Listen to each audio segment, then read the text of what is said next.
title of Alumni Fellow is a permanent, lifelong designation.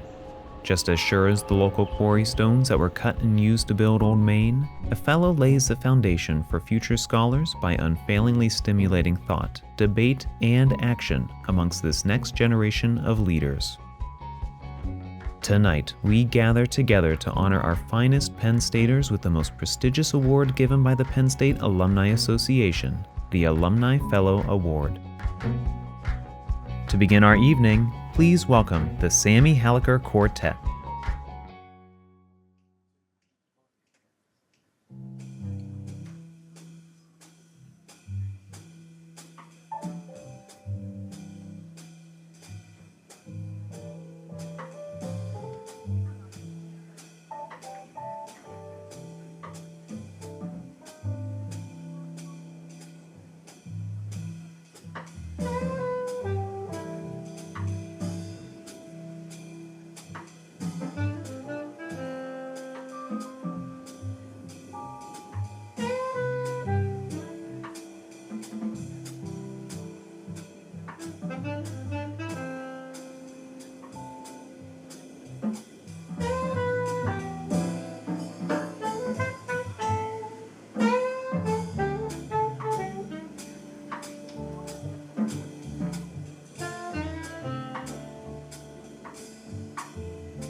Thank you, guys. You sound terrific.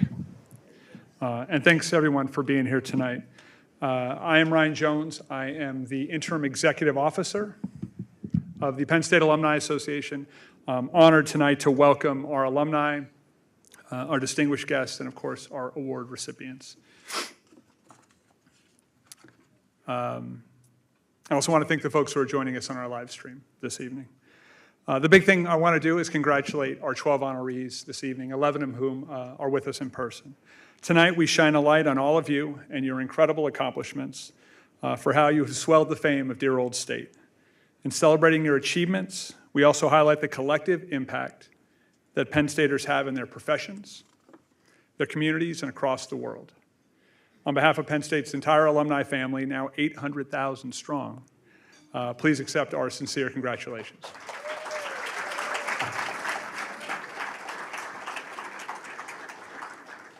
also want to take a moment to acknowledge some past Alumni Fellow Award recipients who have joined us in the audience this evening. Thank you for being here.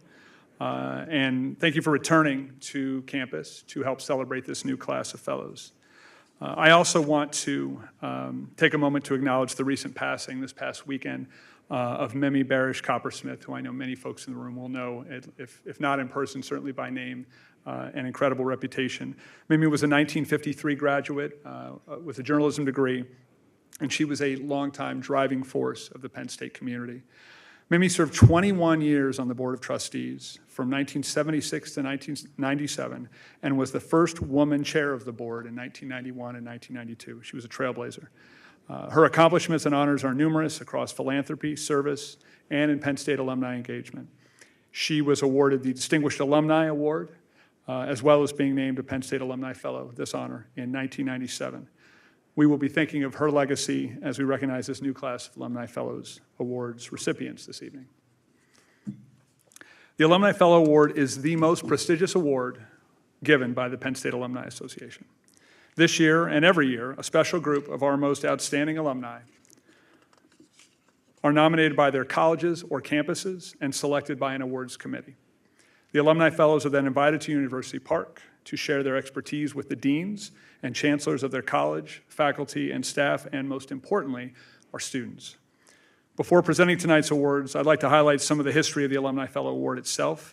The awards that you'll see tonight were designed by an alumna and artist, and as well as a previous recipient of the Alumni Fellow Award, Jeannie Stevens-Solman. We're privileged to continue this tradition as we proudly welcome the new honorees to the ranks of Penn State's Alumni Fellows. And with that, it is now my honor to introduce Penn State's president, Dr. Neely Bendapudi.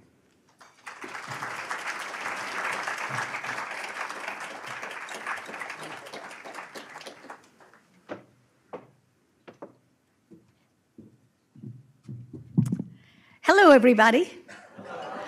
I have to say, you're in for a treat. This is one of the most inspiring events of the year for me because we get to celebrate our alumni. And clearly, first let's begin by thanking Ryan Jones, our wonderful leader of the Alumni Association.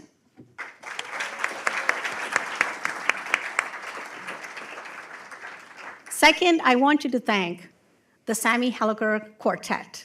Our students are incredible. Whatever field, stage, lab, performance they provide, they bring their passion and energy, and they inspire us. So I don't want like a wimpy little applause. Big, loud applause for our quartet.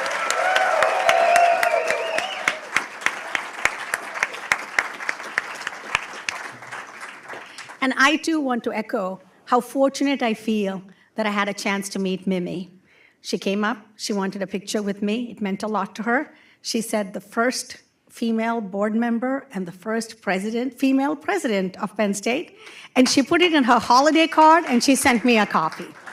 So,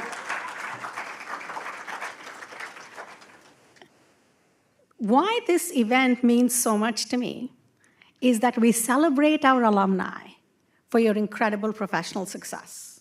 There's no question.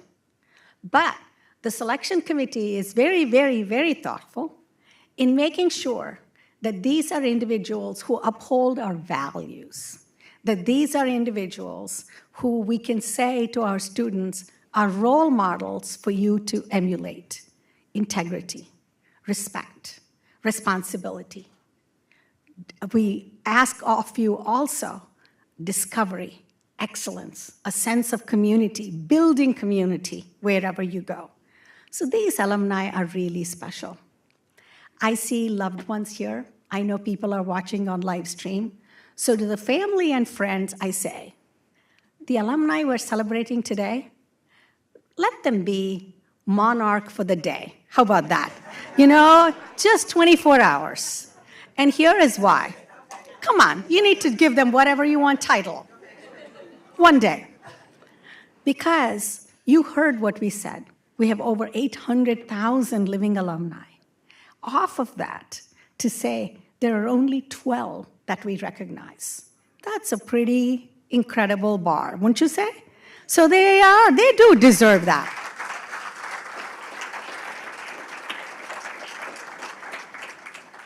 to hear more about each of them and to celebrate them, to celebrate with them, to be filled with pride and gratitude that we get to call them Penn Staters, I'd like to invite up our Chief Academic Officer, the Provost of the university. For many people who are not in an academic setting, you may not know what the Provost means. You all know your deans from the colleges that you graduated from. Let's just say he's the boss of all the deans. That's really what, that's the role. Really, it's more than that. It's the person who is the caretaker of the academic mission of the entire university. So faculty and students, the experience that they have, making sure that the staff do what they need to do to meet that academic mission. And of course, in addition to being a world-renowned scientist in his own right, he's a Penn Stater. So please, he's been here on the job all of 1 month, Dr. Fotis Sotiropoulos.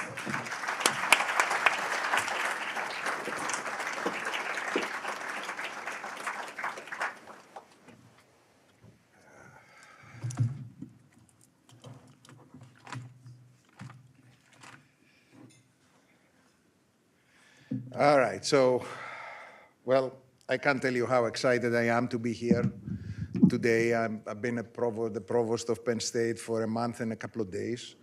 But this is a special one because, as President Bentaputi said, I'm an alumni myself. And so I would like, before we start, I would like to ask you to buckle up for an exciting ride through amazing Penn State excellence in the moments ahead, right? So we're going to recognize some of our best and our brightest and the most accomplished alumni. So without any further delay, I would like to ask Judith Aberg to join me on stage.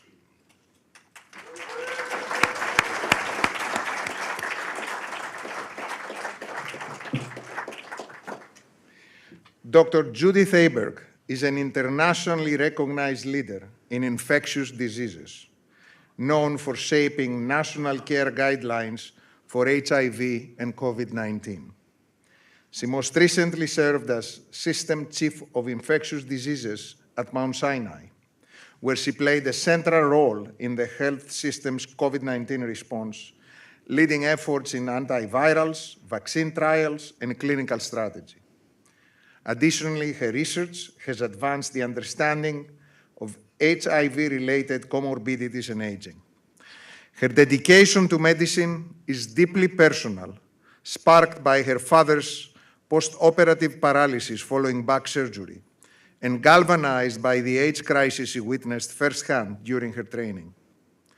A longtime advocate and educator, she's held leadership roles at UCSF, Washington University, NYU, and Mount Sinai, and is a past chair of the HIV Medicine Association.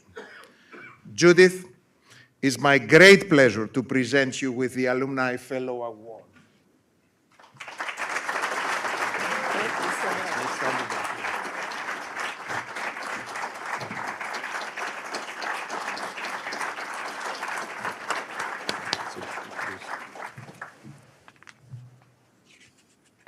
For those that know me, I always go off script, so I actually wrote down my words so that I would stay on script this time. But it is a profound honor to receive this award.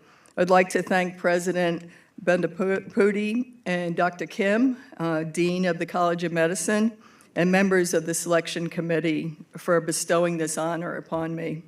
I especially would like to express my gratitude to the late Bob Aber, former dean and founder of the Division of Infectious Diseases at Hershey Medical Center, who was an inspiration to my career in infectious diseases.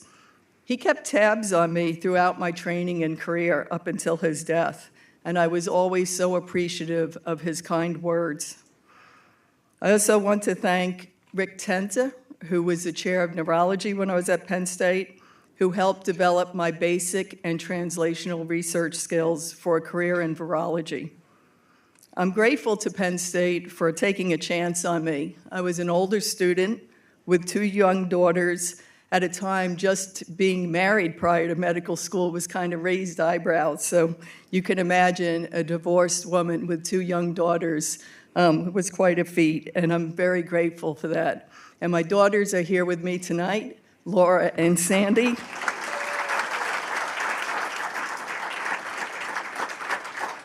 And they probably should receive medical degrees too, because they went through a lot between my studying, away rotations, having evening and night calls, and yet they never wavered in their support of me. So I'm very thankful for everything that they've done throughout my career to support me on this. I was the scribe, which is the person that takes notes in the front for all the classmates. And so when they got sick or they had off from school, they had to go to class with me, and they sat in the back with my classmates. So I'm very appreciative of my classmates helping them out. And it was just quite a journey for them, not only in medical school, but throughout my career. I'm extremely proud of their accomplishments, except for one thing. They went to Ohio State.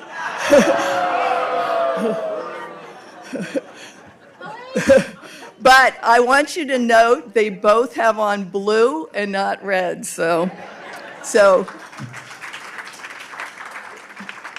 and that was off script. But I hope our Lions will give them a run for their money on November 1st. I'm counting on Coach Franklin and Drew Aller.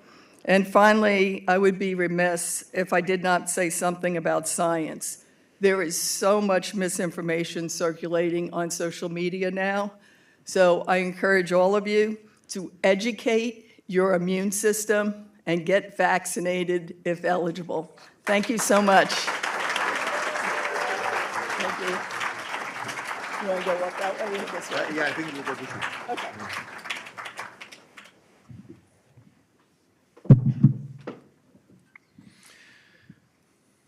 Next, I would like to invite Tiffany Beers to the stage.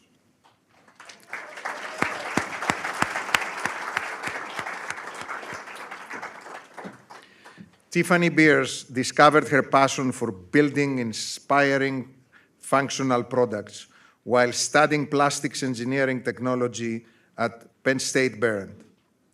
That passion has fueled her career as a pioneering product engineer who has shaped some iconic consumer technologies. Currently, she leads 3 global engineering teams at Logitech, where she has helped develop industry-leading gaming headsets while driving innovation in sustainable design and materials as the company aims to halve its carbon footprint by 2030. Early in her career, she managed factory automation projects at Tesla, and she spent over a decade at Nike creating groundbreaking products, including the Air Easy and the self-lacing Nike mug. Pretty cool. I mean, that's amazing. I didn't know. It's an honor to meet you. So, she also helped launch Olympic gold medalist Alison Felix footwear brand, SAS, and appears in the Netflix documentary She Runs the World, celebrating women's voices in sport and innovation. Tiffany, it is my great pleasure to present you with the Alumni Fellow Award.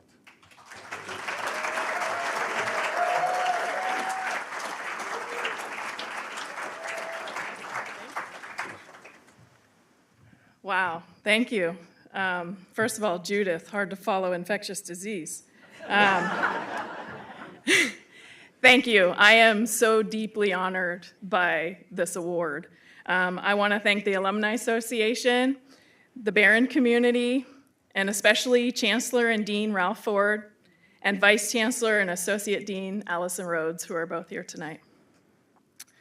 To my parents who joined us, my brothers, and my husband, thank you for believing me long before this moment. So lucky for me, this award also marks my very first visit to main campus.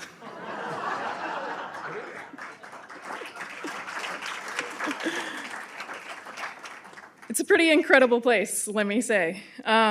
So my Penn State experience was a little different because I spent my time up in Erie, Pennsylvania at Behrend. I was doing the plastics engineering program, which wasn't enough to keep me busy, so I decided to get a full-time job in the industry at the same time. The amazing thing about having that full-time job was I was learning in the class during the day, and I was immediately applying it that night and seeing the impact. And that actually created the thread through my entire career. So later at Nike, when they asked me to do this auto-lacing shoes from a movie, I said, sure.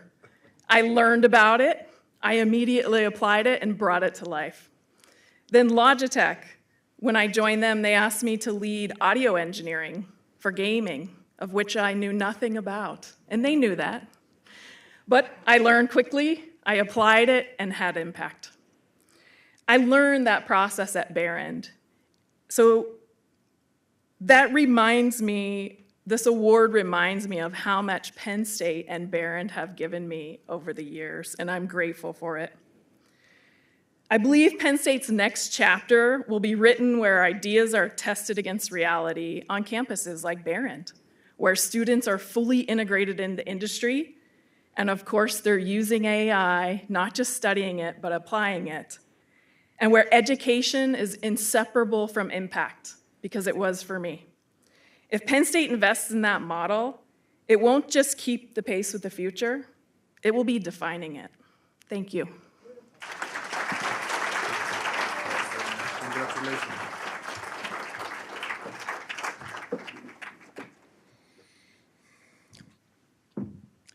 I would like now to ask Gary Brito to please join me on stage.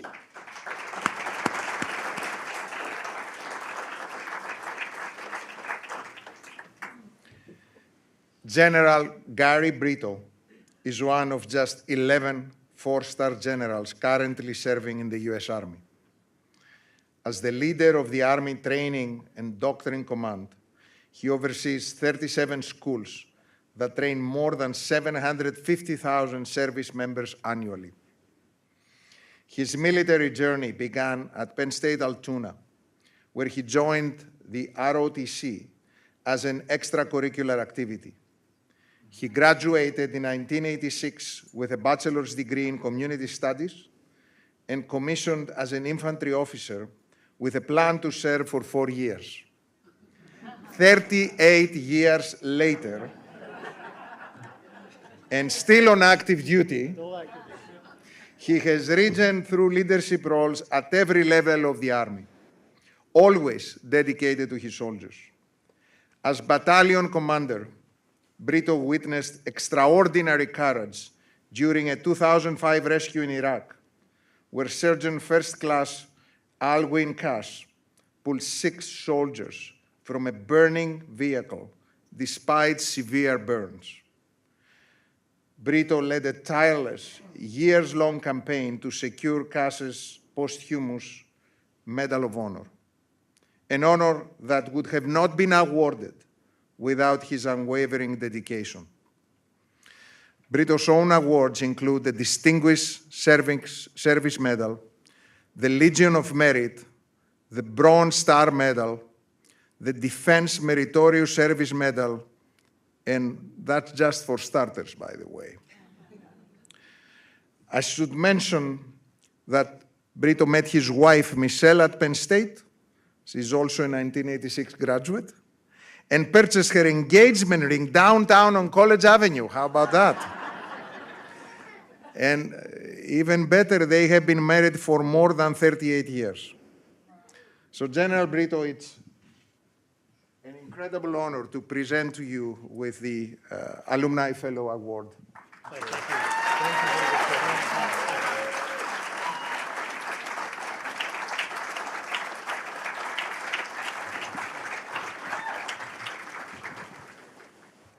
Well, I guess I can say in one word, wow, and thank you.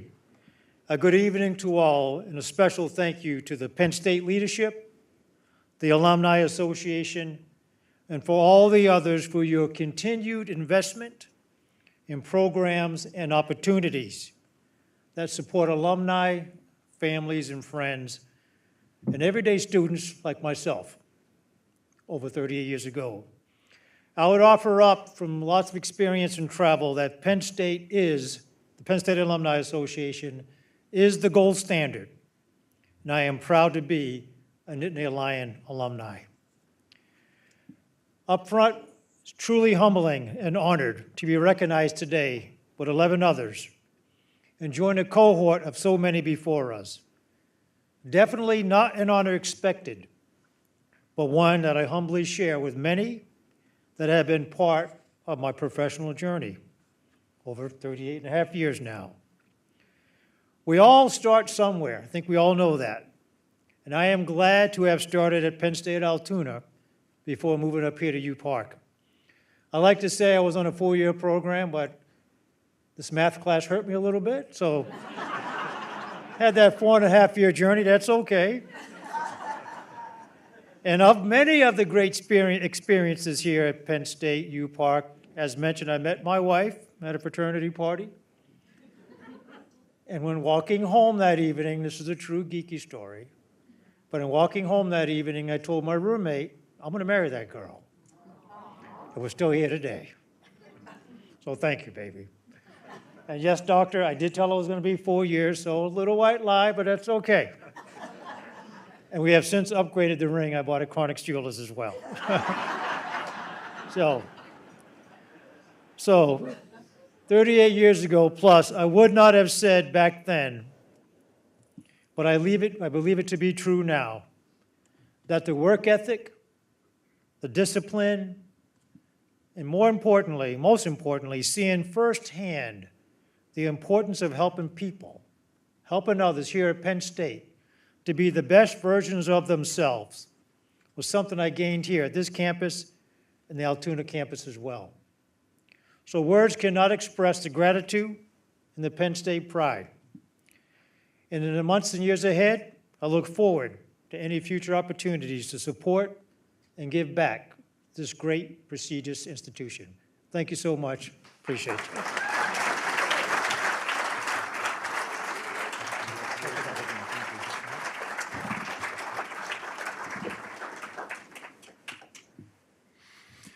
Gary Butler, please join me on the stage.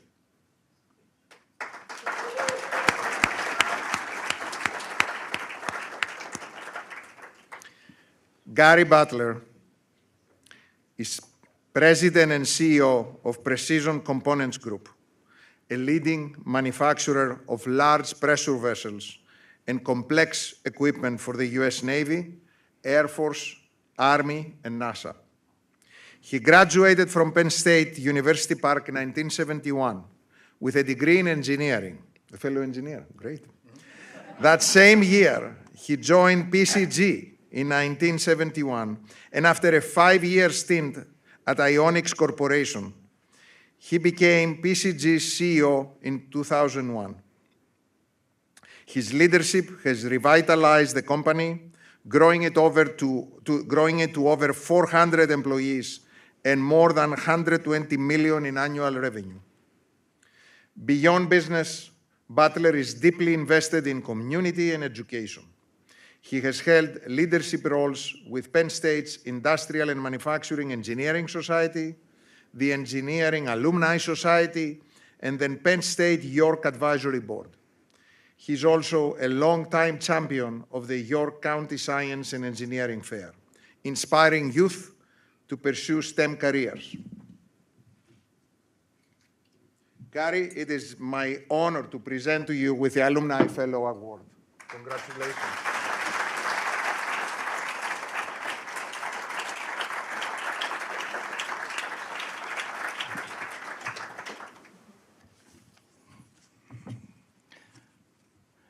And I'd like to thank everyone that facilitated me receiving this award. When our Director of Alumni Relations shared that I was receiving this award, I probably disappointed her in my reaction because I had no clue what the award meant. Had never looked it up. I had to go home and Google it. And once I Googled it, it's like, wow, this is a really special award. I started Penn State thinking I wanted to be an engineer, but not knowing exactly what engineering discipline I wanted to be in. Started electrical, didn't seem like a great fit. And in the late 60s, there was no GPA minimum to get into engineering, and department heads actually recruited students to come into their engineering department to support them. And Ben Niebel, who was department head of industrial engineering in that time frame, sold me on industrial engineering. It seemed like the right fit for me. And beyond all the technical aspects that you learn going through the engineering curriculum, critical thinking, creativity, and perseverance was also learned in going through that.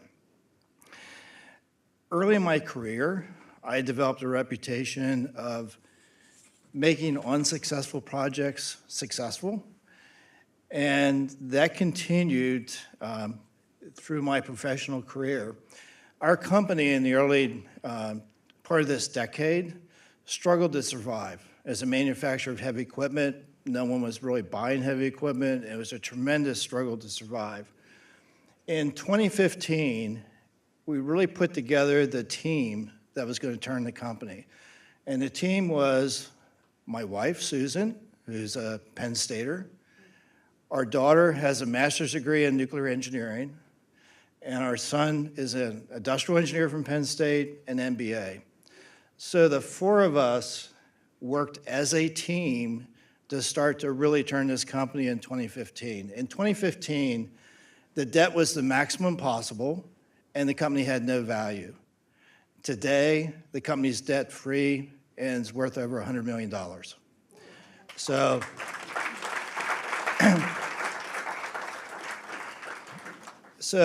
it was obviously many people helped accomplish that, but the Penn Staters, 4 Penn Staters with that education turned that company and now have good jobs for 450 people that work directly for us and probably 3 times that amount that are in the community. So we bleed blue and white, literally. We support this university in every way we can because it made our lives, and we're committed to help others go forward. Thank you.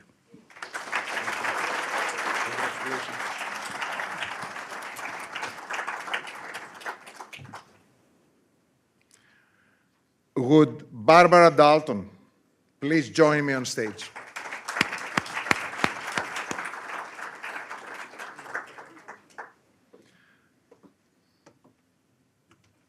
Barbara Dalton is a retired senior managing partner and vice president at Pfizer Ventures, where she led corporate venture capital investments for 17 years, directing over $1 billion toward biotech startups focused on rare diseases, oncology, neuroscience, and vaccines. Her strategic guidance helped advance breakthrough treatments and gene editing technologies, including monoclonal antibodies and CRISPR applications. Dalton earned her doctorate in microbiology and immunology and began her career in drug discovery before transitioning into venture capital. She holds a biology degree from Penn State's Eberly College of Science and began her academic career at Penn State Berks.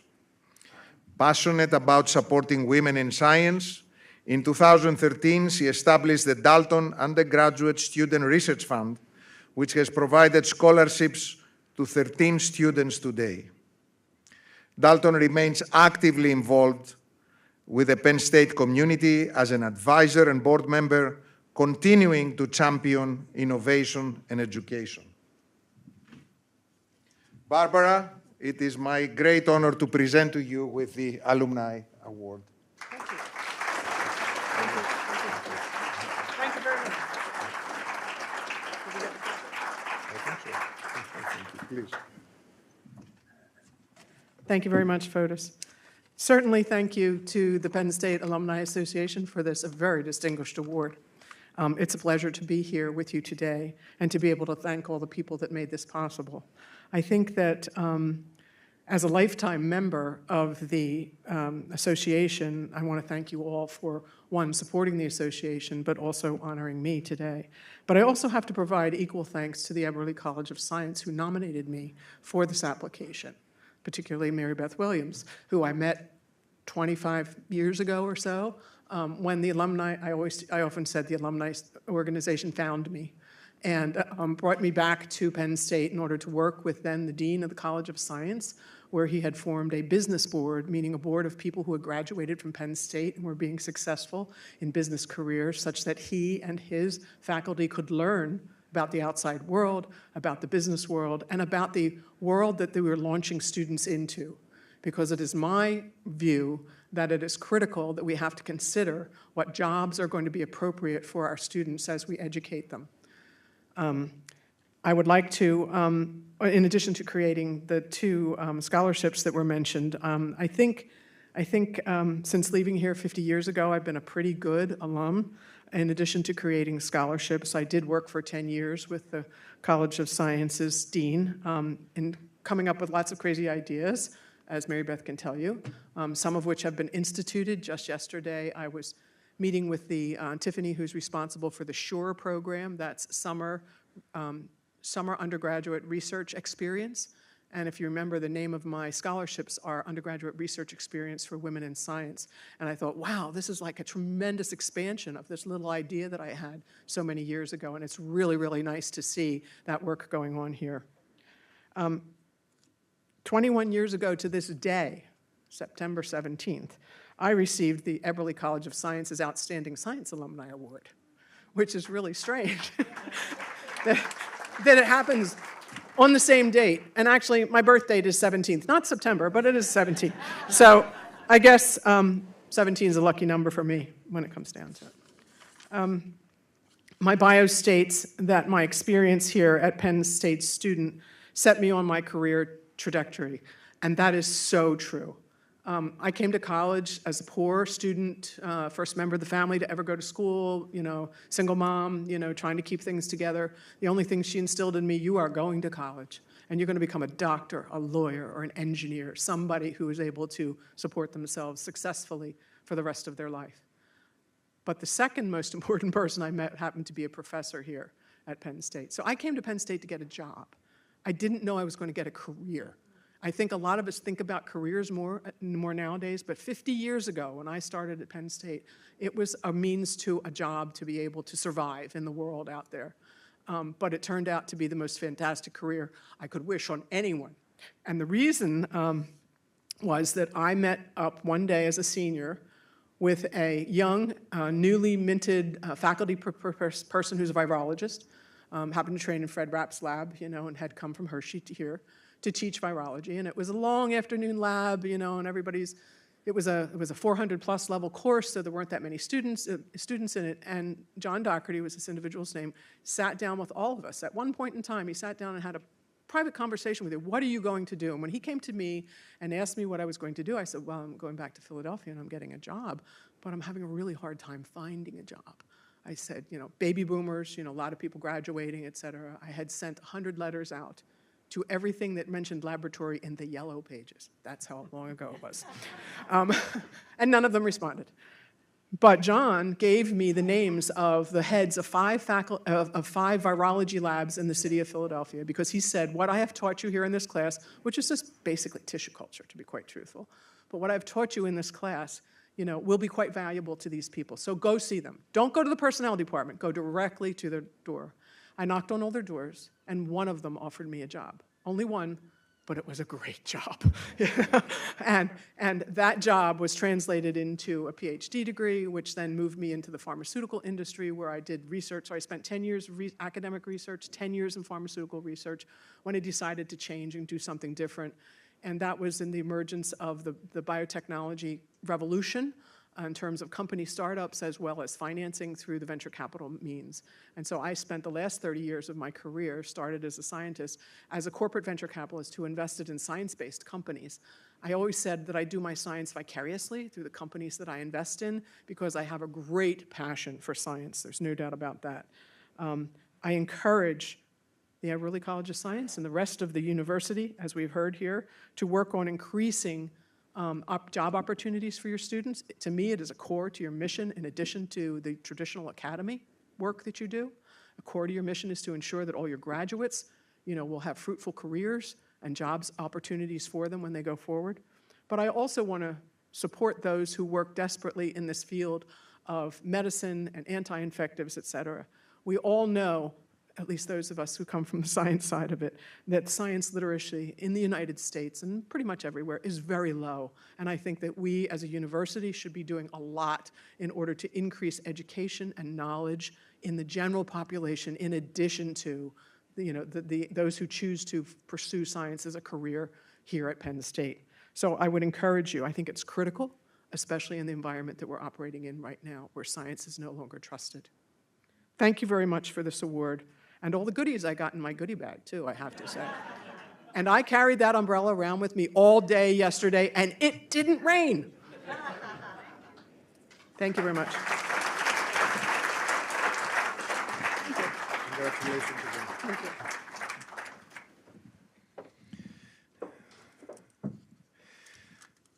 So the next awardee is Jennifer Homendin, but is unable to join us this evening. We wish her well as she's at home tonight, but I would still like to recognize her accomplishments. Jennifer Homendy is the chairwoman of the National Transportation Safety Board, the federal agency responsible for investigating every civil aviation accident in the US and major incidents across other transportation sectors. Appointed to the board in 2018 and named chairwoman in 2021, she was unanimously reconfirmed by the US Senate in 2024. She is only the fourth woman to lead the agency since its founding in 1967. She has overseen investigations into several high-profile tragedies, including the helicopter crash that claimed the lives of Kobe Bryant, his daughter, Gianna, and seven others, the collapse of the Francis Scott Key Bridge in Baltimore, the train derailment of East Palestine, Ohio, and more. A Penn State Harrisburg graduate, Homendy spent nearly 15 years in the US House of Representatives advancing transportation safety policy. She was honored with the Alumni Achievement Award from Penn State Harrisburg in 2024. So let's give her a round of applause, even though she's not able to join us and accept the award.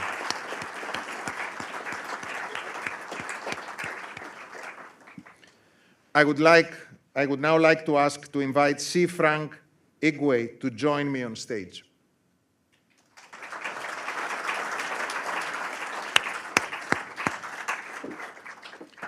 C. Frank Igwe is the founder and president of Moravia Health, a home healthcare agency that serves thousands of clients nationwide.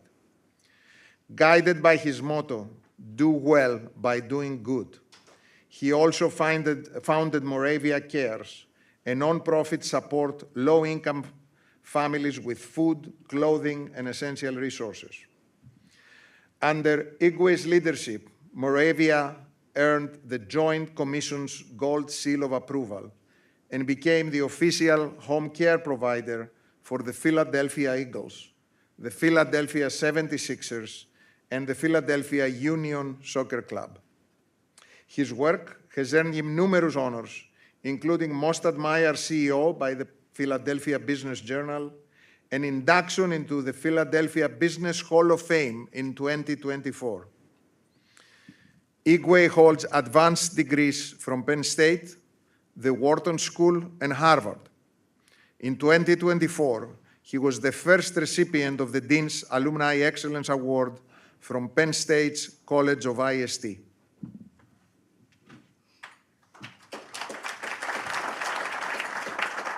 C. Frank, it is my pleasure to present to you with the Alumni Fellow Award. Congratulations.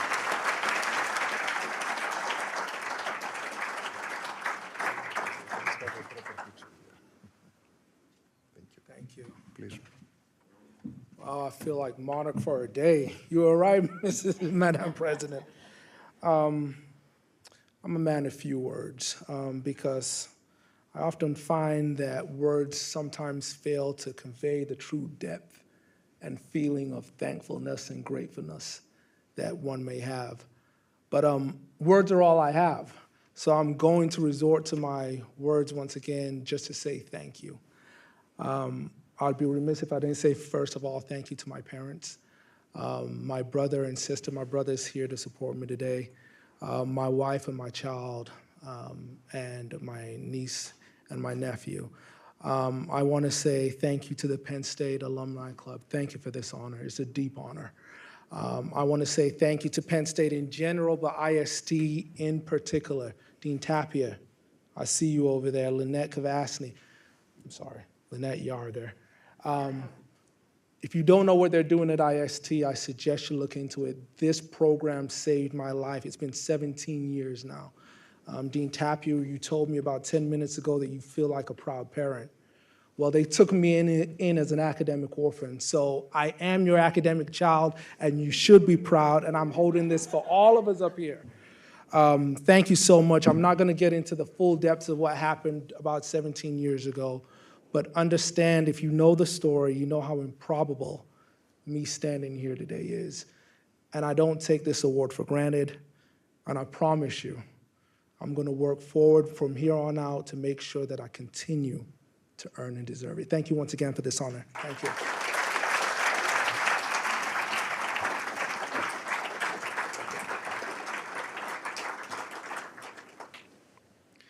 Next, I would like to ask Jacqueline Jameson Safara to join me on stage, please.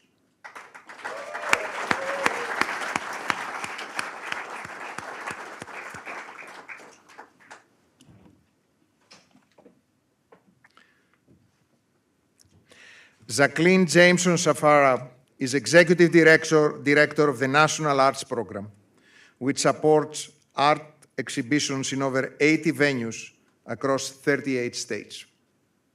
For more than 20 years, she has led efforts to make the arts more accessible and inclusive by helping organizations celebrate the creativity of their employees and communities.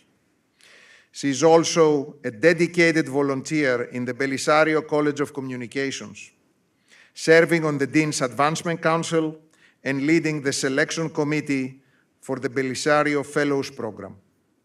As a student, she was a varsity high jumper whose 5'10" mark still ranks among Penn State's all-time top 15, okay? I think she deserves. This is amazing. She also served on the La Vie yearbook staff and was a member of Pi Beta Phi. Jacqueline, it's my honor to present you with the Alumni Fellow Award. Congratulations.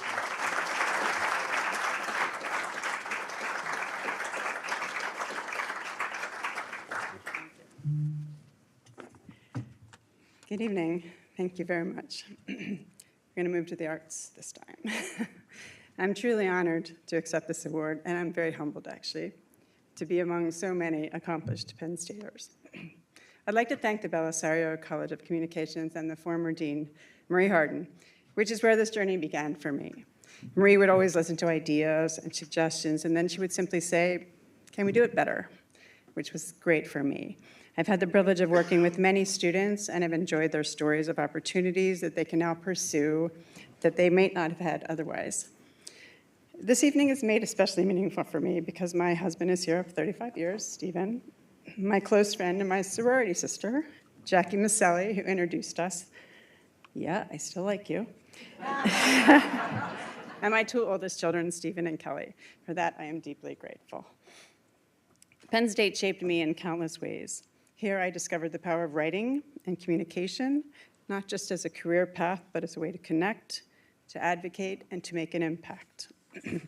As a track and field athlete, and through my Greek life, I found two very different sisterhoods here. One was diverse and competitive, but still compassionate and driven. The other was a group of like-minded women who made a big school smaller for me, and with whom I took my first leadership roles.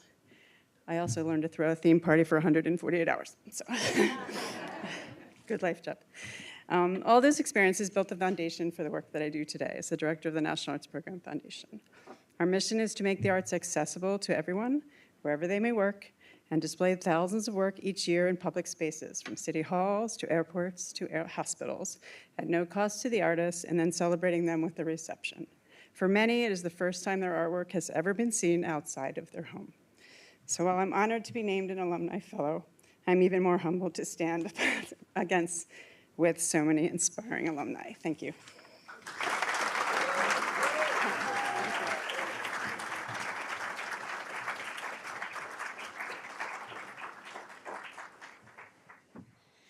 Next, I would like to ask Cindy Miller to join me on stage, please.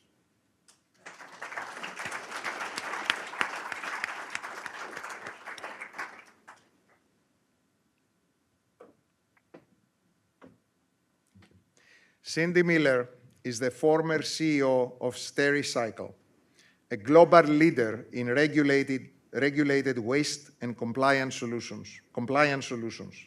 She joined the company in 2018 to lead a major business transformation, implementing a unified enterprise system, restructuring debt, and guiding the company through a $7.2 billion acquisition in 2024.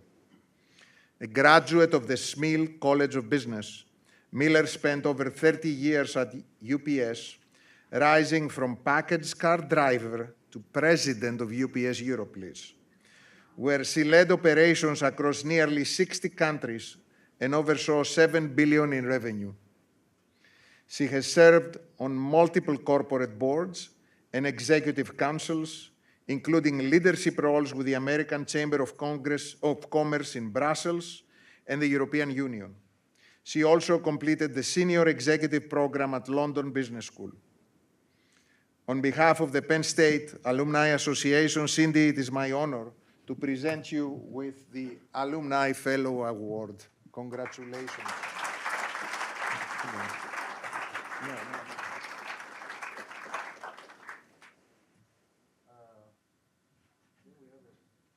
Are you sure I got one? It doesn't have your name on it. It could have been a mistake. There's a lot of Millers. It's a common name.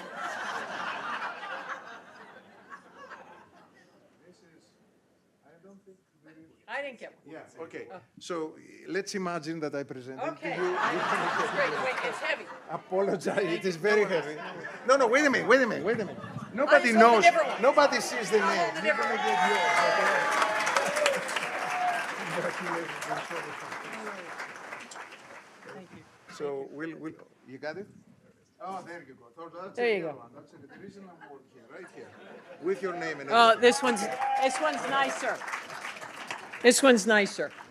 Thank you, Provost. Dr. Bendaputi, thank you very much. To the Alumni Association, thank you for this award. I had an opportunity to read about not just the fellow award winners tonight, but many of you that are in the audience and many of the others whose names are on that hall. And it is extremely humbling to be considered among the great, especially if you're someone like me. Because I was the poster child for education being wasted on the youth. I started, I did okay in high school and went away to a different university, the University of North Carolina, Chapel Hill, was there for 4 years but did not finish. I was about nine credits short, and I didn't finish because I thought the world of academia got in the way of having a good time. I'm sure I'm the only one, because based off of everybody else's name in there and all the things you've accomplished, I'm sure all of you were quite focused. I was not as fortunate. So Penn State Harrisburg took a chance on me. I was a package car driver, and I was working my way up, saying yes to opportunity. And I sat in a meeting one time as I was starting to elevate the opportunities that UPS gave me. And I sat in a meeting, and I sat there, and they were talking about the net present value of something, the weighted average cost of capital for capital expenditures and budgets. And I thought to myself, okay, ding dong, it's about to get serious. You better go back and get your education and get a little bit more focused. Penn State Harrisburg took a chance on me. I was a young working adult with a small family. My wife Karen is here, and during that journey back in, I think it was 1994 I had started. It was before internet, it was before Zooming and YouTubing and cell phoning, and it was still the traditional way. Harrisburg provided me an opportunity to take a vacation from work so that I could be on campus for 5 days straight, sit in a class, then get my school assignments, then leave, type them on a typewriter, put them in an envelope, mail them through the U.S. mail back, and then get them back to me later on, all covered in red ink. But it was an amazing experience for me. It helped somebody like me who was focused on work understand that in order to be better at work, in order to make a difference at work, in order to grow a career, in order to give more than I would get, which in essence always ends up with you getting more. Penn State Harrisburg gave me examples of resilience and focus and drive and commitment, integrity, purpose, and service. I am forever grateful for those opportunities. They were very difficult. During that time, my family and I, we had 4 relocations during my endeavor to finally get a degree. As Penn State, I didn't need the 9 credits. Penn State gave me 2 years of credit, and I had to do 2 more. So I was an overeducated. By the time I graduated, I was pretty smart. But I ended up 30 years with UPS. I think 12 or 13 relocations around the U.S. and around the world. I'm very thankful to my family for the support that they gave me throughout all of that. And I think one of the keys to any of us is it is great to be driven. It's great to have focus. It's great to have drive. But you have to have a purpose. And the purpose usually comes, at least for me, in wanting to make not just my life better, but a better life for those that are around me. And my family certainly filled my lungs with the air that I needed in order to keep going. I ended up becoming CEO of a company, Stericycle. It was the largest medical waste company in the U.S. We were global. But I understand the company was wrought with non-compliance, apathy, no controls, ethically challenged. They were starving for leadership. They were in trouble with every alphabet agency in the U.S. government to the tune of thousands of notices of violations in the over 450 facilities here in the U.S. We were being shut down left and right, and medical waste is the handling of everything that comes out of an operating room. And as you can imagine, that's probably some pretty serious stuff. There are some medical minds that are in here that you probably didn't think. You worried about everybody that came in the hospital. I was worried about everything you were doing that was coming out of the back of the hospital. And one of the things is I had to rally some troops. I had to rally thousands of employees and give them leadership and get them focused on something. And one day in a company-wide engagement, no matter where I went with UPS, no matter where I was with Stericycle, I always used college experiences in universities as a common ground, even overseas. And I'm forever true Penn State blue, and whether it's a football fan or a soccer fan or anybody, there's a connection that can be made through sport. And I found it, and it helped get people to rally around a cause. And I remember in trying to drive some change and transform things, this was a company that had 6 years of material weakness. And for those of you that want to invest in something, don't invest in companies that have a material weakness. It was a company that was undergoing an FCPA violation. It was a company that, as I said, was in trouble with every alphabet agency in the U.S. government. And quite frankly, it became pretty clear why no other sitting CEO wanted to take the job. But someone like me who was eager and wanted to be more and do more, I said yes. And one of the things that I used as a rallying cry is I remember at a meeting, we were starting to gain momentum. People were starting to buy in. And I played for them a video of our student section, specifically the segment of our alma mater that says, "May no act of ours bring shame to one heart that loves thy name. May our acts but swell thy fame, dear old state, dear old state." And I stood before them and I said, I want to make sure that you understand. And I played the part where all the kids, and if you go to the football games, where they scream that part. And I said, you know why they scream that part?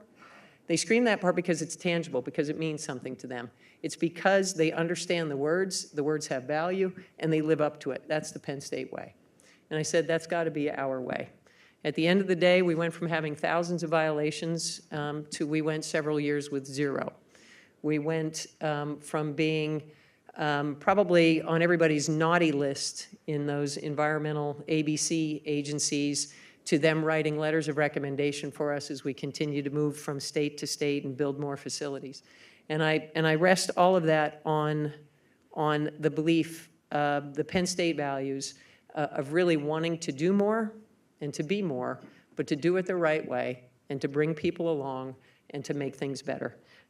So that's what ended up happening. I'm very thankful for the support that I've had along that journey. I'm very thankful for my family. I'm thankful for my wife of 34 years. I'm thankful for the children and our 4 grandkids. So for Jack, Sam, Arlo, and Andrew, I love you very much, and I will love you even more when all of you go to Penn State. I tell them they can love any other school, they can love any other team, they can do anything they want to do, but for college, they only have one choice. I thank you all. Thanks again for this opportunity.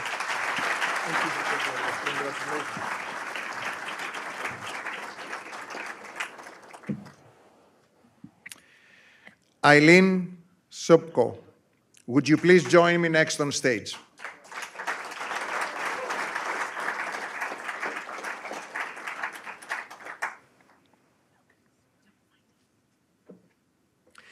Eileen Subko is president of Energy Resources International, where she advises government and industry leaders on nuclear fuel management and the transport of radioactive materials.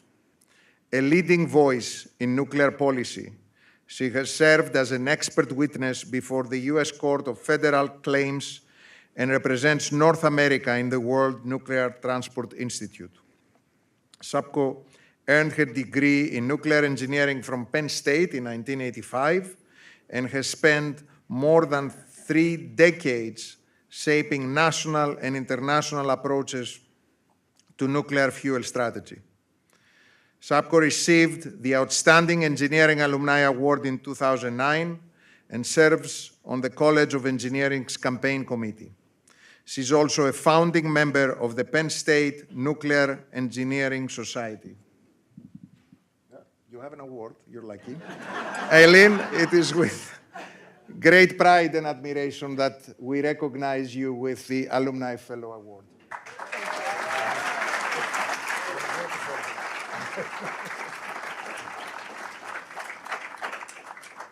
Please.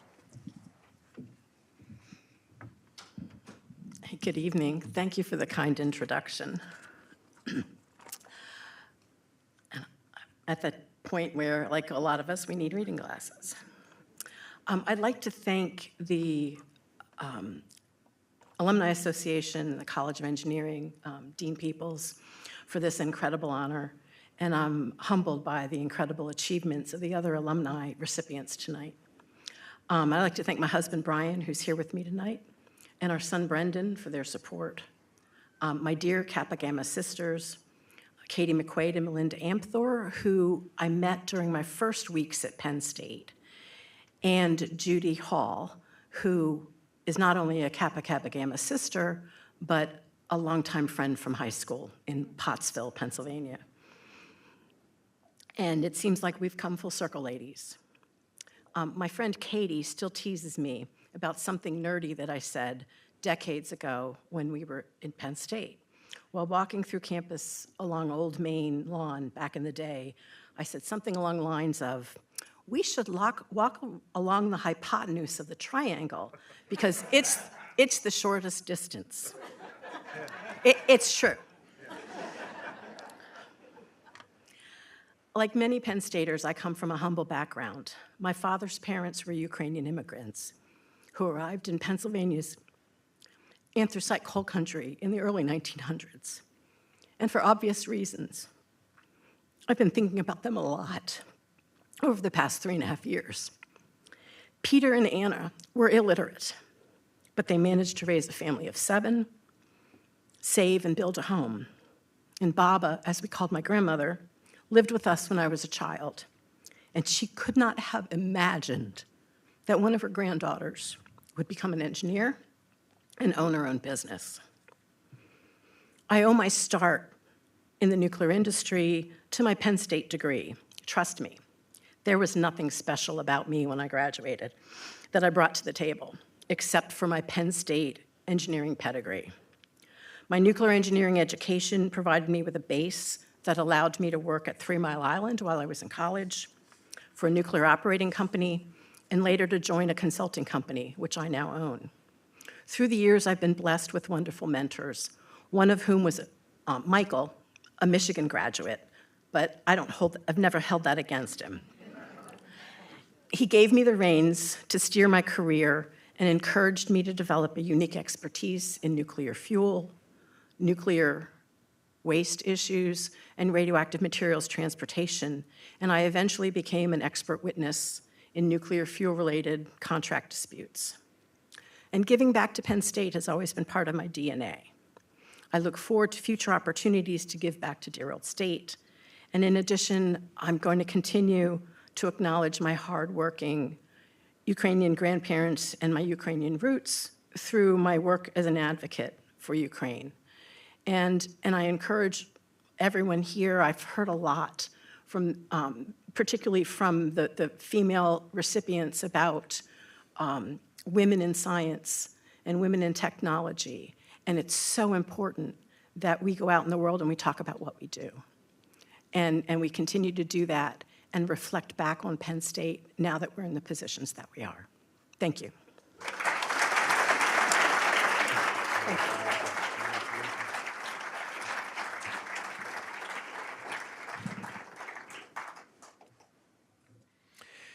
I would now like to invite Tina Terrell to join me on stage. Tina.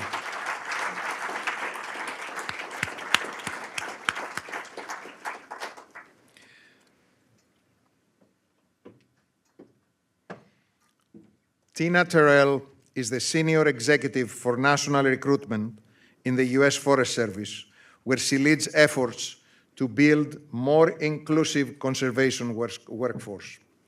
Over her 40-year career, she has served in 14 roles across 4 Forest Service regions and helped shape more than 120 directives and 16 national regulations. She has also contributed to 13 federal bills that became law and championed the expansion of Tuskegee University's forestry program.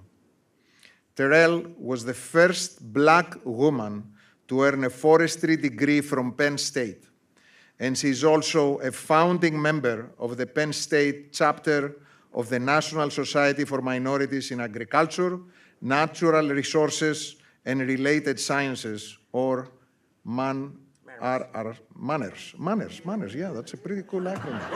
I'm still learning my acronyms here, but that's a pretty cool one. A passionate mentor and advocate, Terrell has received numerous honors, including the Corp Network Program of the Year Award and the Manners Legend Award, and is an honorary fellow of the Society of American Foresters. She remains deeply involved with the College of Agricultural Sciences and created a scholarship in honor of her late mother, Lucille, to support future Manners students. Congratulations, Tina. It's a great honor to present to you. Take a nice picture.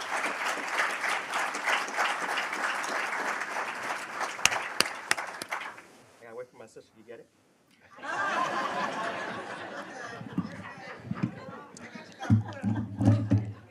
So first, thank you. And thank you, Abby, for writing part of my life. I say that because I first want to say, Madam President, oh, I love saying that. It is an honor to be with you again. Provost, you've only been a month and 2 days. All the distinguished guests. The reason I said it's so great to say Madam President is because when you walk through a door that no one else or very few have walked through, you realize you don't just walk through it, you tear it open for others to follow.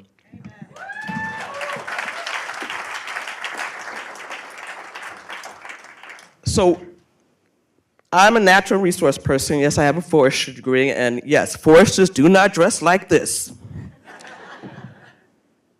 I fell in love with forestry from my mother.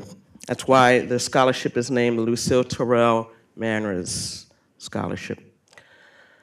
My sisters and I got two sisters. I first want to say, my older sister, she's a year older than me. She went to Penn State, but she followed me to Penn State. My younger sister, she went to University of Pittsburgh, and I love the discussions about Michigan and Ohio State. Remember, everybody used to be Pitt. What was the word before? Okay, I won't say that.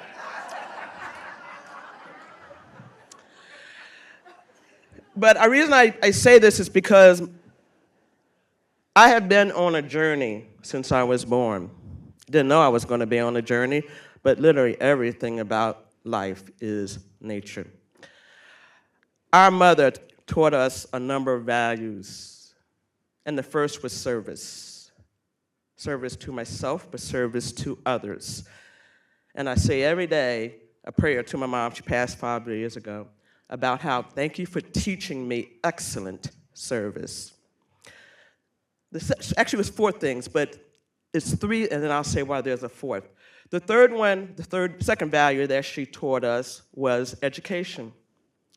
My mother grew up with 21 brothers and sisters in South Carolina. Yeah, big family. You got to remember, everybody, back in the day, in the 1920s and 30s, you need a lot of people to take care of that land. Yet, she was not able to go to college. But she knew her daughters would. That was instilled in all of us. The third was nature. Now, I'm going for a little path here. I'm the only one that goes, my sisters, yeah, they like a tree, but it's like, okay, it's a tree. I'm like, let me go hug the tree. My mother taught us nature, but she also taught us football. So, I have been a Penn Stater since I was 2.5 years old. Yes, that young. The story my mother used to say was, on Saturday, you know how the electricians would come, and I was, of course, jumping up and down, watching Penn State Nittany Lion football. Yes, I love that stadium. And the guy said, oh, that's so cute. And I kept saying, I'm going to be a Nittany Lion, I'm going to be a Nittany Lion. He's like, oh, that is so cute. And how old is she? She's 2.5. I'm going to be a Nittany Lion, I'm going to be a Nittany Lion. And she knows what school she's going to? Yes. I'm going to be a Nittany Lion, I'm going to be a Nittany Lion. How old is she? 2.5. I did not apply to any other school, everyone, but one. If I was not going to Penn State, I was not going to college. But my mother said I was going to college. So I was coming to Penn State. That was the journey that my mother put me on. And I do love football. Penn State, okay, all right, yeah, they got 2 big games coming up, and I'll just say, okay, it's be happening. The second journey that when I came to Penn State, I was not going to be forestry, even though I just said my mother taught us nature. That's why I love Madam President. I got told, no, you can't go into nature. No. Go be an engineer. Go be a doctor. Go be a lawyer. And I listened to him. So my first year, I was actually in environmental resource. Before our first year, I was in electrical engineering. And my sister, she was in mechanical. She was 1 year ahead of me. She didn't like it. Took the biology and the chemistry classes. So she changed her major to business. She has a degree in business. So before I even got to Penn State, I changed my major to environmental resource management. Again, I did not know what forestry was. I knew about forests. I did not know I could get a degree. And a friend of mine, colleague, the one who actually established Manners, she got a call from someone from the Forest Service, and they offered me a temporary job in Philadelphia. I believe in fate. Now, I won't go into the story why I became a forester, but I came back to Penn State after that summer job and said, I want to change my major to forestry because I think this is a great profession. I had no idea what it was about. This is my second journey. And my professor, Rex Melton, he was the one that basically put a cocoon around me. And he said, okay, these are the classes you need to take. Introduction to forestry, dendrology, which is in the field, yes, counting and identifying oaks, oaks, maples, hardwoods. Oh my gosh. Then I had to take the book dendrology, another big mentor of mine. I stand on pillars of others. Dr. Kim Steiner, who I saw this morning, he taught me book dendrology and about big giant sequoia trees. But the reason I want to say the story, my sister felt I should tell the story, is I also had to take ecology. Now, again, I was born and raised in Philadelphia. As you can see, I'm African American, I'm female, and I'm an urban person. How did I get into forestry? So when I took the ecology class and the dendrology class, that second day, you take a Monday, Wednesday, Friday, I remember thinking, I made the worst decision going into forestry. This is not for me. Why? Because I did not see anybody who looked like me. So I went to talk to my professor, Professor Bill Wilton, and I said, I think I need to get out of this class. I just made the worst decision in my life. I need to go back to environmental resource management. Now, as you can see, I'm extremely, extremely confident. But I was scared back then. I'll use the word fear. Here's an acronym for fear. False accusations appearing real. False, F-E-A-R, false expectations appearing real. So Dr. Walton said, Tina, come back to class, come back, you'll do well. Penn State's here for you, Penn State's here for you. And I'm like, oh, okay, but. So that Friday, I was in the ecology class, and I remembered, no, this is not for me. So after class, I went to talk to Dr. Walton. I said, Dr. Walton, I have to leave. I cannot stay in forestry. This is not for me. I made the worst decision of my life. And he said, Tina, you have 3 strikes against you, but Penn State's here to help. Penn State's here to help. You can do this. And I'm like, okay, what are the 3 strikes I got to deal with and I can overcome? He says, well, yeah, you're African American, you're black, and there are not many black people in forestry, but you can do this. You can do this, and Penn State's here to help. And I'm thinking, okay, yeah, my mother taught me that, I said, okay, what's the second, Dr. Walton? Well, you're female, and there aren't many females in forestry. Again, this is back in the 1980s. And he said, but Penn State's here to help. Penn State's here to help. You can do this. You can do this. And I said, oh, okay, all right, yeah, can't change that. Okay, what's the 3rd strike? Well, you're left-handed. We can't do anything about that. But here, Penn State's here to help. Penn State's here. I'm like, okay. He made me laugh, which made my mind at ease. And I say that because Penn State put a cocoon around me. They assisted me every step of the way. When I graduated, I worked for the Forest Service, yes, for 40 years. They were still there. They contacted me. I love Penn State. My last journey was with the Forest Service. And the reason I wanted to put the Forest Service as my last journey because I am still in the Forest Service. I look at everything in life as like nature. You go up the hill, you're coming back down, you're going back up again. Actually, it's mountains. The east has hills, the west has mountains. And everything we do in life deals with trials and tribulations. It's not what occurs to you, it's how you accept it and deal with it to open up that door, that door, that door for others to follow because the students want to achieve and they want to succeed. And my job, which I learned from my mother, is to help them find their way. Thank you for all of you being here, for all of the distinguished guests, and for all of the other recipients. I am blessed to be up here and standing with all of your remarkable contributions, including my own. Thank you.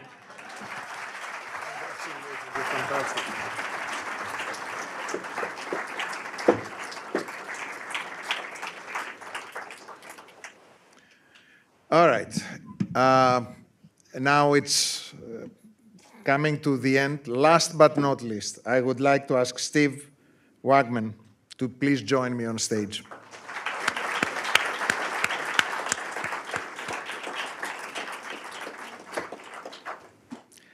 Steve Wagman is the National Healthcare Business Leader for Siemens Smart Infrastructure, a global company delivering advanced healthcare technology and infrastructure solutions across North America. In his role, he leads strategic initiatives to integrate innovative healthcare systems that improve patient care and operational efficiency.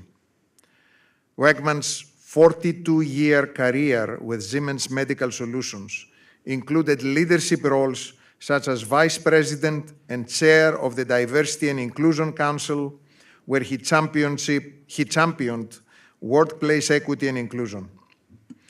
Wegman began his student journey at Penn State Abington and completed his degree in health planning and administration at the University Park campus in 1982.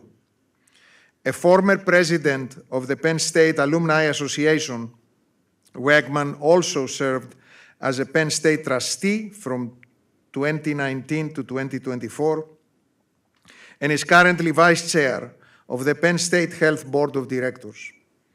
Wegman also remains active in the Penn State community as a mentor and a guest lecturer. Steve, it's my great privilege to present to you with this honor. Congratulations.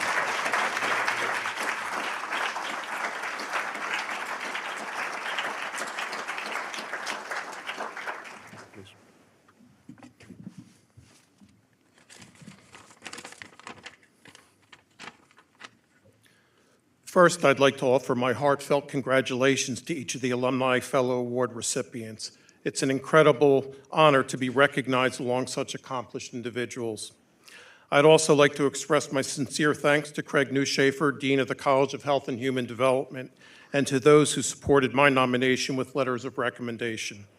I was genuinely surprised and deeply honored when I received the call about this recognition. I'm especially grateful to my family, and most of all to my wife, Ellen. Throughout my career, much of it spent traveling across North America and internationally.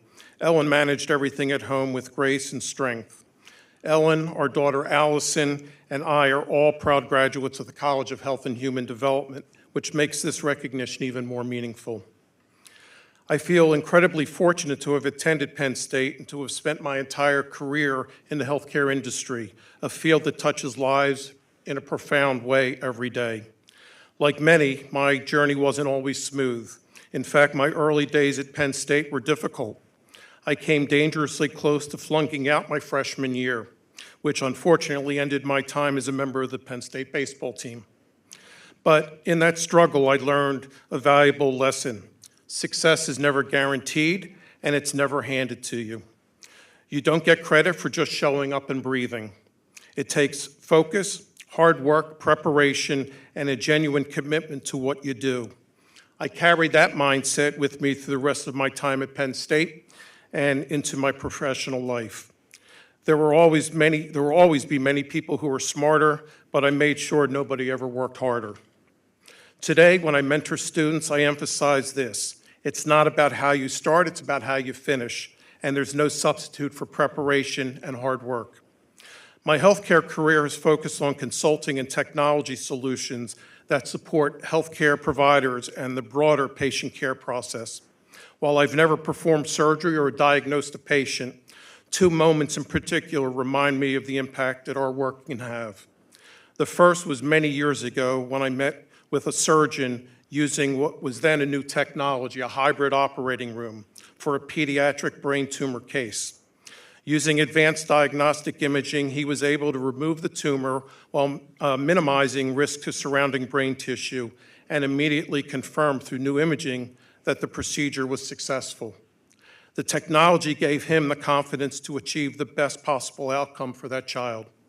It was a humbling reminder of the role innovation plays in patient care. The second moment came more recently, working with a small rural hospital in Louisiana. We helped them address infrastructure and operational challenges, implement better data and analytics, reduce operational costs, and secure 340B drug reimbursement that they hadn't previously received.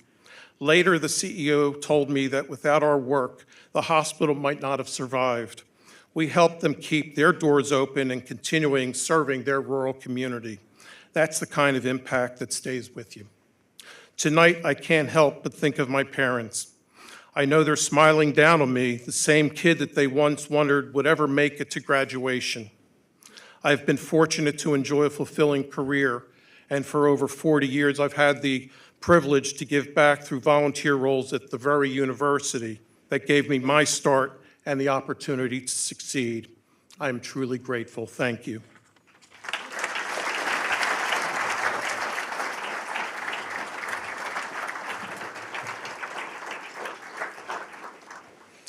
Well, I told you that you should buckle up, right? This was an extraordinary journey through amazing Penn State excellence. So now it's a great honor to invite President Bentapudi to take the stage.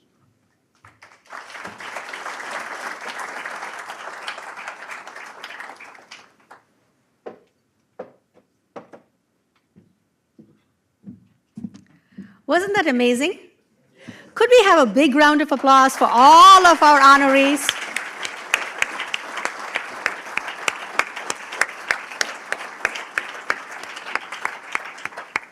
I'm so happy for the students who got to be here and listen to you, and you can bet that I will be sharing your stories with the students I teach in class and with every student that I possibly can, because they need to know that they too can one day accomplish what you have done and stay connected the way you are and inspire the next generation.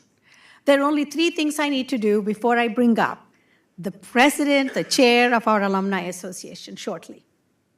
The first thing I want to do is tell you a little bit about the students that are following you.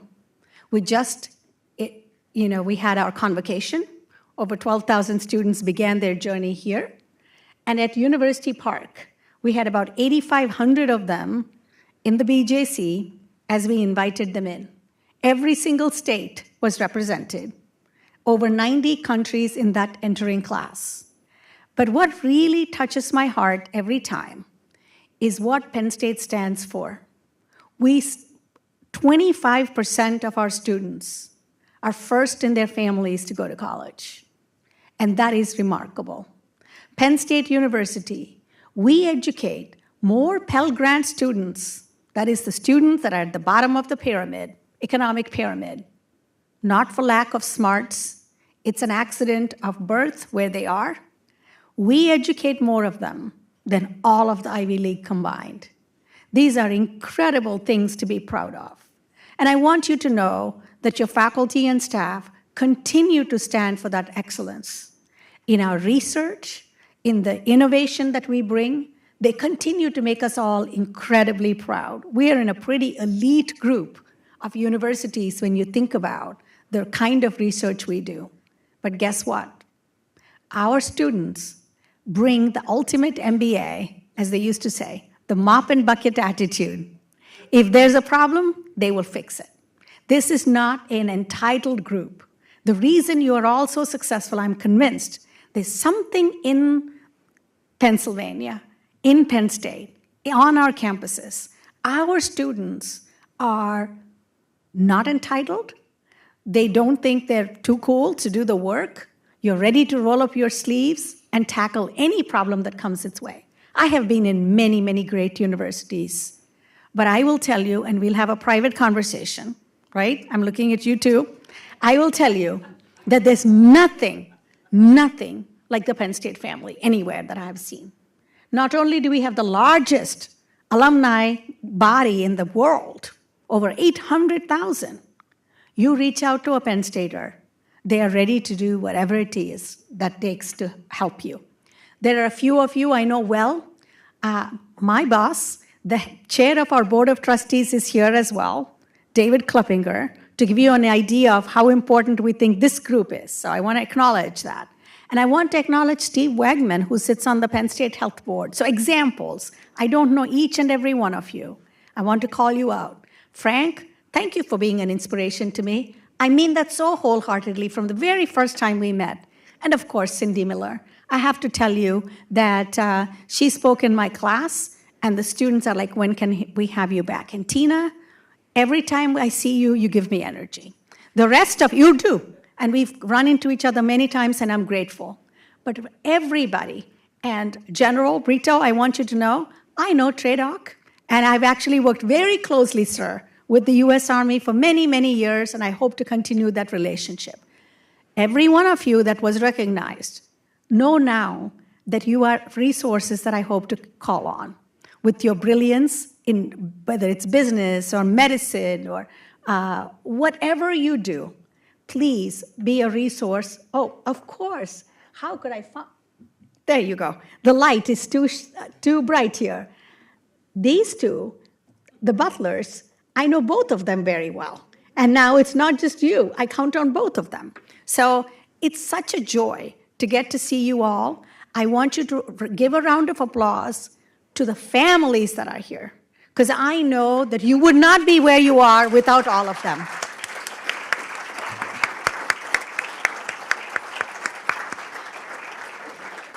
And now it's my honor to invite up a very loyal Penn Stater, Susan Robinson, up on stage. She is the president of our Alumni Association, the 84th president, class of 1994, and she is remarkable on so many levels. But I want you to know, as a legally blind woman, it was allowed to say, so I wanted to tell you, the barriers that she has overcome to do what she has is an inspiration every single day. And she absolutely bleeds blue and white, because I think ever since graduation, she's been connected with the Alumni Association in one way or another. So Susan, please come on up. And as she walks up here, you will all be singing the alma mater at the end. And I want you to remember what the words alma mater mean.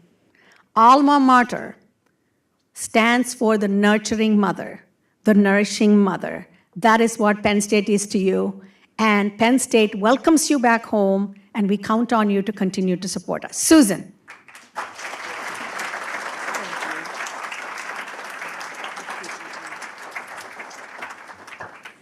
I hope you're not tired of clapping, because I'm sitting in my chair and this is the image in my mind's eye.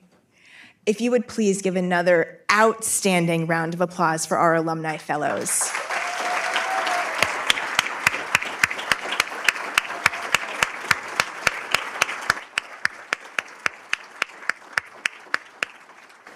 Alumni Fellows, it is a deep honor to speak on behalf of more than 800,000 people, to acknowledge that you have made the world healthier, safer, cleaner, cooler, more efficient. Things with trees. It's really incredible to have the best of the best of the best in this room. You are what we aspire to be. You are our inspiration, and you are what generations of Penn Staters get to look up to model what amazing looks like. And we are so grateful for that. Thank you for all that you've done for your professions, for your communities, for your university, and for everyone who will follow in your footsteps at this award ceremony year after year after year. And as I've been telling Alumni Council, as we look ahead to 2180, because we're only at our halfway point, you are setting a bar high, a standard of excellence that alumni for 155 years to come get to look up to. Thank you for that. To our Penn State families, and you are all Penn State families, as acknowledged, a couple of you have gotten off schedule, as Coach Franklin would say.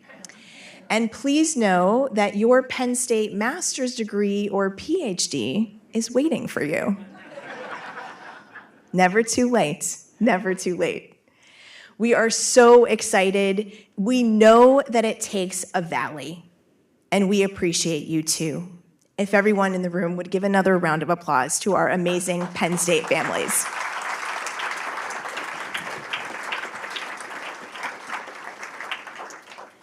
So, Alumni Fellows, in addition to all the other accolades that you've received tonight, I think it's also important to note that, very importantly, you have made the world more blue and white, which I think, personally, is a most spectacular thing to be. And our 12th esteemed university president, his name was Eric Walters. And he had an amazing quote. And the quote is, "Wherever you go, Penn State goes with you. You are now a part of her.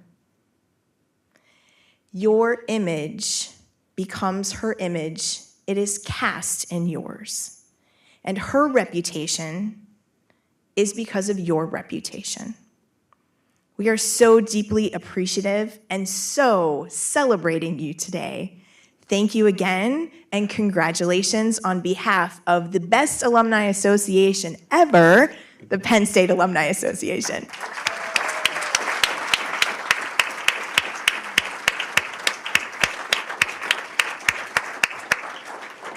And I've got a couple of housekeeping things as we wrap up for this evening. If you are live, hold on, I'll get to you just in a second. If you are live stream, my invitation is for you to stick around and sing the alma mater with us. If you are live, if you would please stand if you are able and sing the alma mater with us. And I would just like to make a special request that there are some birds about 2,700 miles west of us who think they're showing up in 10 days to like do something big. It's not happening.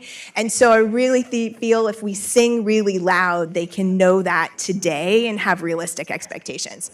So if you would please, arm in arm, as we typically do in our Penn State tradition, sing the alma mater, and if you are live, please join us for the reception outside of this boardroom afterwards. Thank you, everyone. We are Penn State. Thank you.